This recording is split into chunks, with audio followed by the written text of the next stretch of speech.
मेरा बैकग्राउंड माँ बाप दोनों अशिक्षित और किसान और मजदूर परिवार से संबंधित। गेहूं की रोटी हमको तब नसीब होती थी जब घर में कोई मेहमान आता था। फल हमको तब नसीब होते थे जब कोई रिश्तेदार आता था। आप बेहतर कर सकते हैं, बहुत अच्छा कर सकते हैं। कभी अपने बैकग्राउंड को, अपनी पृष्ठभूमि को अपनी कमजोरी ना बनने दें, उसे अपनी ताकत बनाएं।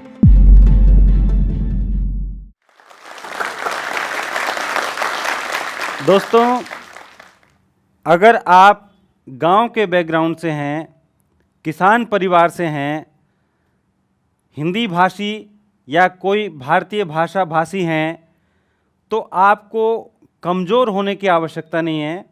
ये तमाम बातें आपकी सफलताओं में बाधक नहीं, साधक भी साबित हो सकती है। नज़रिए का फ़र्क है, नज़रिए का सवाल है कि किस नज़रिए से आप चीज़ों को देखते हैं। अगर आप इन चीज़ों को अपनी कमज़ोरी बनाएंगे तो ये आपकी कमज़ोरी साबित होंगी। अगर आप अपने अंदर जोश और जुनून भर के इन चीज़ों को अपनी ताकत बनाएंगे तो यही चीज़ें आपकी ताकत बन जाएंगी। मैं डॉक्टर गंगा सहाय मीना, जवाहरलाल नेहरू विश्वविद्यालय, नई दिल्ली में एसोसिएट प्रोफेसर हूँ। यहाँ तक का मेरा सफ़र बहुत आसान नहीं रहा, लेकिन उतना मुश्किल भी नहीं रहा। मेरा बैकग्राउंड सरकारी स्कूल, किसान परिवार, गांव और उससे भी ज़्यादा गरीबी की स्थिति, इन तमाम चीज़ों को मैंने कभी अपनी कमज़ोरी नहीं बनने दिया। मेरा बैकग्राउंड माँ बाप दोनों अशिक्षित और किसान और मजदूर परिवार से संबंधित। उस किसानी और मजदूरी में उन्होंने मेहनत करके मेरे ऊपर भरोसा जताया और मैंने उनके सपनों को साकार करने की कोशिश की। आप भी सब अपने सपनों को साकार करने की कोशिश कर रहे हैं। मैं आपसे फिर यही बात दोहराना चाहूँगा मेरे कुछ अनुभवों के माध्यम से कि आप ये कर सकते हैं। बस आपके अंदर मेहनत, ईमानदारी, जोश और जुनून चाहिए, वो आप कर सकते हैं। एक उस किसान परिवार से संबंधित होना जिसमें 2 वक्त की रोटी का जुगाड़ मुश्किल से होता है। मेरा अपना तजुर्बा यह है कि जिस इलाके में मेरा जन्म हुआ वहाँ पर गेहूं की पैदावार नहीं होती। गेहूं की रोटी हमको तब नसीब होती थी जब घर में कोई मेहमान आता था।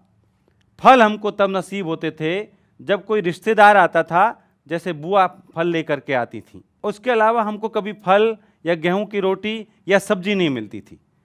बहुत ही जिसको आप गरीबी रेखा का जीवन कह सकते हैं, उस तरह का जीवन जीने के बावजूद और दिन भर खेती किसानी में व्यतीत करने के बावजूद घर वालों की उपेक्षा, एक इस तरह की उपेक्षा कि उनके पास में बच्चों को देखने के लिए समय नहीं है। हम उस परिवेश से आए जहाँ पर बच्चे के पीछे माँ बाप खाना लेकर नहीं दौड़ते थे, बच्चे खाने के पीछे भागते थे कि उनको 2 वक्त का खाना मिल जाए, टाइम पे खाना मिल जाए। उस खाने के पीछे वो भागते थे, अच्छा खाना मिल जाए। शुरू से सरकारी स्कूल में पढ़ते हुए मैंने यहाँ तक का मुकाम हासिल किया। कुछ लोगों को मेरी कहानी दिलचस्प लगती है, इसलिए आप लोगों के साथ साझा कर रहा हूँ। ये कहानी इसलिए शायद दिलचस्प हो सकती है कि मेरी जैसी स्थिति में इस देश के लाखों करोड़ों बच्चे हैं जो हताश है, निराश है। बेरोजगारी का दौर है, निराशा का दौर है। इस निराशा और बेरोजगारी के दौर में वो अपने बैकग्राउंड को लेकर के निराशा में है, आत्मविश्वास की कमी है। मैं उन तमाम साथियों से कहना चाहता हूँ कि अपने अंदर आत्मविश्वास पैदा करिए, जोश पैदा करिए, जुनून पैदा करिए। आपका किसानी बैकग्राउंड, आपका मजदूरी का बैकग्राउंड आपकी कोई बाधा नहीं पैदा करेगा। अगर आप भारतीय भाषा माध्यम में पढ़े हैं, ये भी कोई आपकी कमजोरी नहीं है। मैं आपके साथ अपने अनुभव साझा करना चाहता हूँ कि ग्रेजुएशन तक मैंने अपनी सारी की सारी पढ़ाई सरकारी स्कूलों से, सरकारी कॉलेज से, आसपास के घर के आसपास से की। 2 जोड़ी कपड़े नहीं थे, 1 जोड़ी से ही काम चलाया। जीवन का पहला मैंने, जिसको पतलून कहिए, पैंट कहिए, वो 10वीं क्लास में सिलाया, उससे पहले कभी नहीं। वो भी सिर्फ सरकारी स्कूल में पहनने की बाध्यता के कारण उसमें पाती लगाकर कई साल तक वो पहना और उन दिनों में मैं भैंस चराता था। मेरे साथ के बहुत सारे लोग भैंस चराते हुए रह गए, उनको अपॉर्चुनिटीज नहीं मिली। उन्होंने, कुछ लोगों ने, उनके अंदर निराशा घर कर गई। लेकिन उन्हीं में से कुछ लोग बहुत सफल है, बहुत अच्छी जगहों पर पहुंच चुके हैं।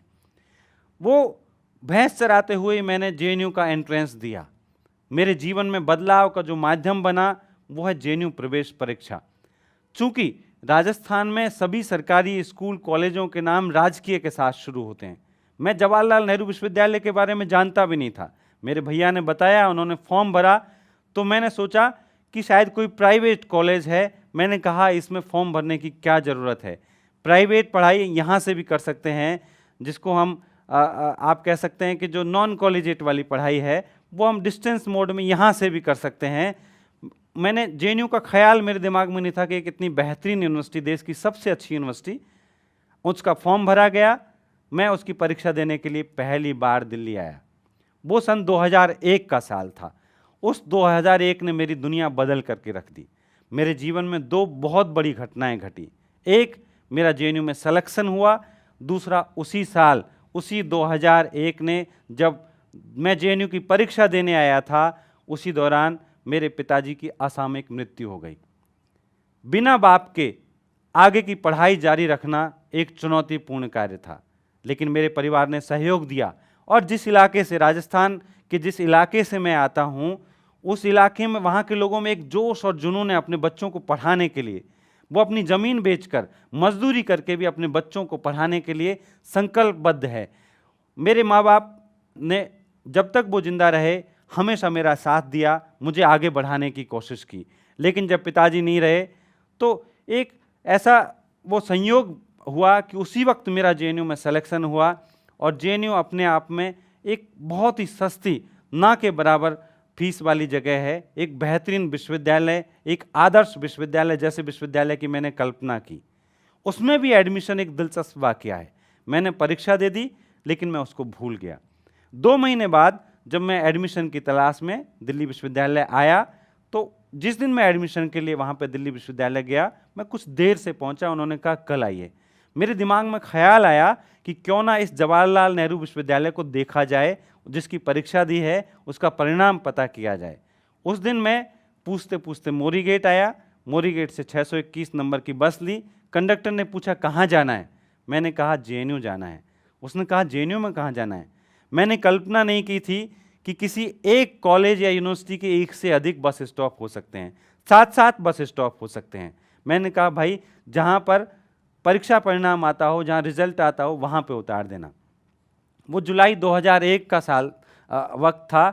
उस दौरान कंडक्टर ने मुझे एडमिनिस्ट्रेशन बिल्डिंग के बाहर उतार दिया और अंदर जाकर मैंने देखा कि परीक्षा परिणाम की सूची में मेरा नाम है, सबसे ऊपर मेरा नाम है।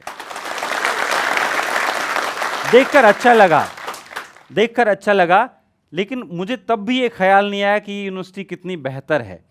मैंने सोचा कि हाँ ठीक है, अच्छा है, मेरा नाम है। लेकिन जब मैं वहाँ पढ़ने के लिए आया, लोगों को मैंने बताया कि मेरा वहाँ पे सिलेक्शन हो गया है, एडमिशन हो गया है। ये वाकया मैंने आपको इसलिए सुनाया कि उस दिन अगर मैं जेएनयू नहीं आया होता तो शायद मेरी ज़िंदगी कुछ और होती, क्योंकि मुझे कोई कॉल लेटर, मुझे कोई सिलेक्शन का लेटर कभी प्राप्त नहीं हुआ। डाक की अव्यवस्था की वजह से या जिन भी वजहों से मुझ तक वो सूचना नहीं पहुंच पाई। वो सूचना, उस दिन जो मेरा आना, वो संयोग मेरे जीवन को बदल देने वाला साबित हुआ। शुरू में थोड़ी मेरे अंदर निराशा थी, क्योंकि दूसरे राज्यों के विद्यार्थी काफ़ी अच्छी भाषा बोलते थे। उनका नॉलेज का लेवल मुझसे अपने से ज़्यादा लगता था, क्योंकि क्लास में वो अच्छे सवाल पूछते थे और मैं क्लास में सबसे ज़्यादा संकोची था। मैंने कभी कल्पना भी नहीं की थी कि मैं पहली से और ग्रेजुएशन तक जो विद्यार्थी सबसे संकोची रहा हो, वो बोलने की दुनिया में आ जाएगा। लेकिन मेरे साथ ये संयोग घटित हुआ और मैंने अपने संकोच को तोड़ा। इसमें सबसे बड़ी भूमिका मेरी मेहनत की है। मैंने मेहनत की और जब पहले सेमेस्टर के रिजल्ट्स आए तो मैं औसत से अच्छा था, औसत विद्यार्थियों से अच्छा था और क्लास में सबसे पहला जेआरएफ, जूनियर रिसर्च फेलोशिप, मेरा हुआ।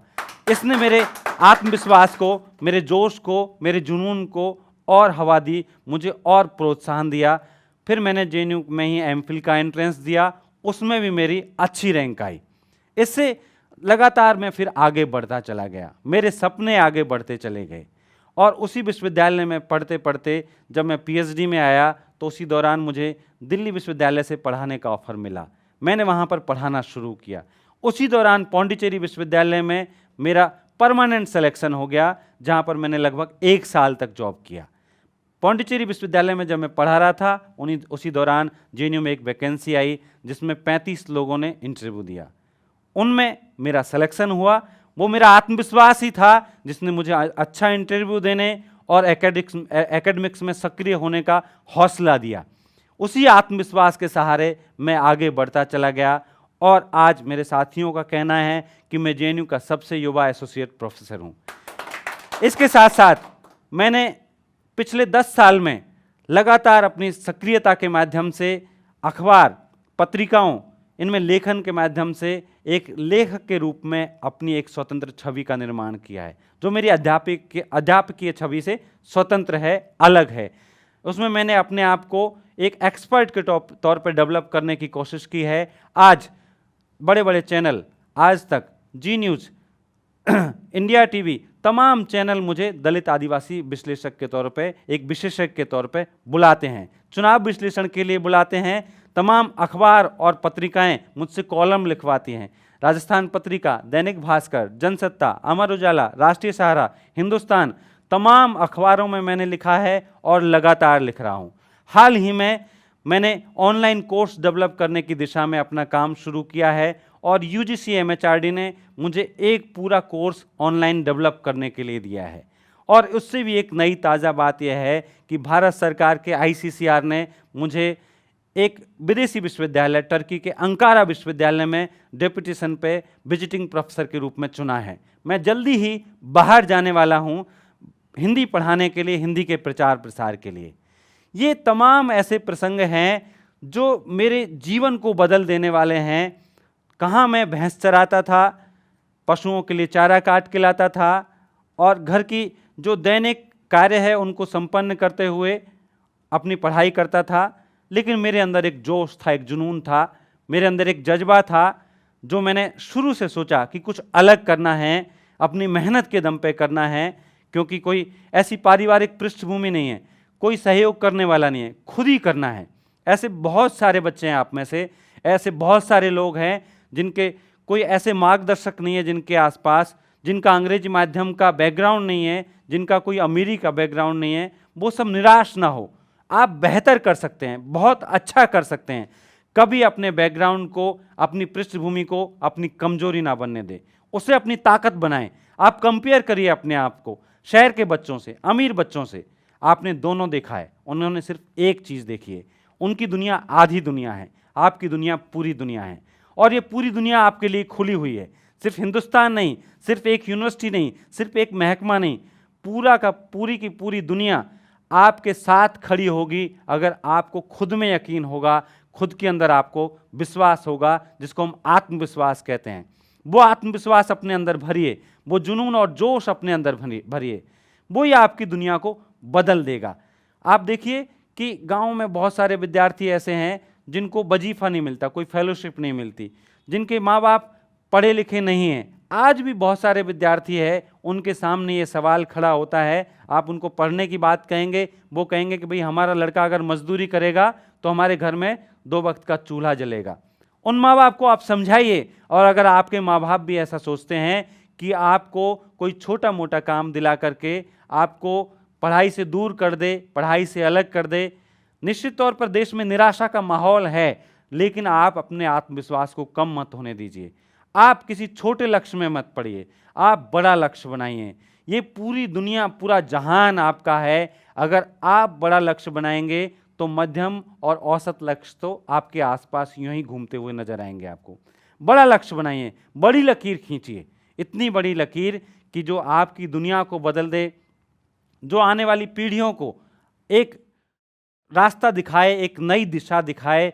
क्योंकि ये दिशा सिर्फ आपके लिए नहीं है, इस हिंदुस्तान की बेहतरी के लिए है। आप इस हिंदुस्तान की बेहतरी के लिए कंट्रीब्यूट करें। अपने हौसले को कभी कम ना होने दें, अपने जोश को कम ना होने दें, अपने आत्मविश्वास को कम ना होने दें। कोई भी मुश्किल आपको रोक नहीं पाएगी।